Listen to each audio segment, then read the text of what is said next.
আজ করবো কাঁকড়ার রেসিপি। তো কাঁকড়াটা আমরা ভালো করে কেটে নিব। এখানে আমরা কাঁকড়াটা ভালো করে বেছে কেটে নিয়েছি। এখানে কাঁকড়ার ঘিলুটাও বের করে নিয়েছি। কাঁকড়াতে আমরা হলুদ লবণ মাখিয়ে নিয়েছি, ভালো করে ভেজে নিব। ভালো করে লাল লাল করে ভেজে নেব।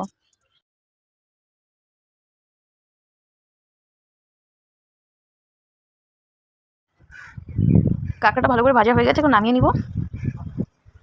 এখন একইভাবে আলুটাও ভালো করে ভেজে নিব।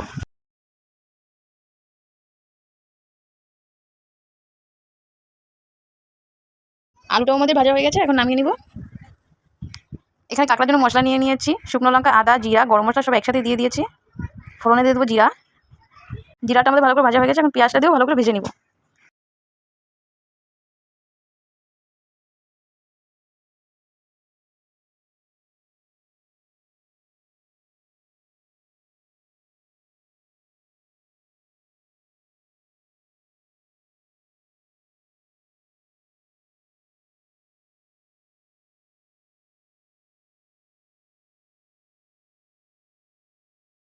পেঁয়াজটা আমাদের ভালো করে লাল লাল করে ভেজে নিয়েছি।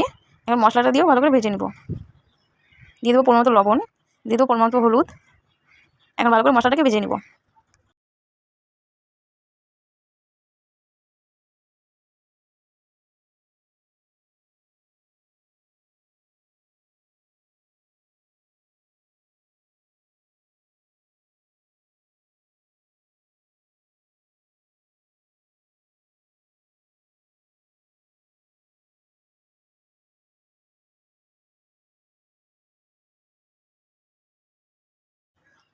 আমাদের মশলাটা প্রায় ভাজা হয়ে গেছে, এখন আলুটা দিয়ে আরেকটু ভেজে নেব।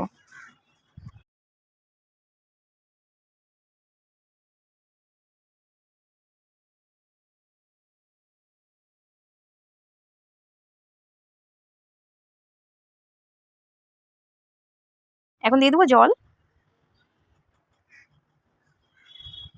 এখন ভালো করে জলটাকে ফুটিয়ে নেব।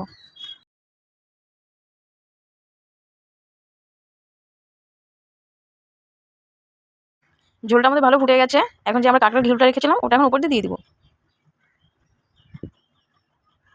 এখন ভালো করে জাল দিয়ে নিব।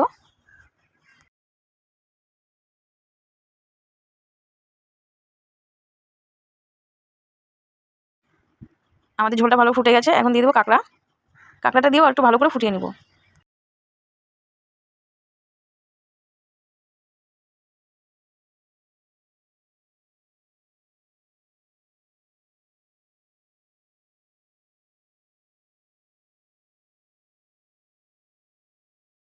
আমাদের কাঁকড়ার রেসিপি রেডি, আমরা এখন নামিয়ে নেব। কেমন হয়েছে সবাই কমেন্ট করে বলো।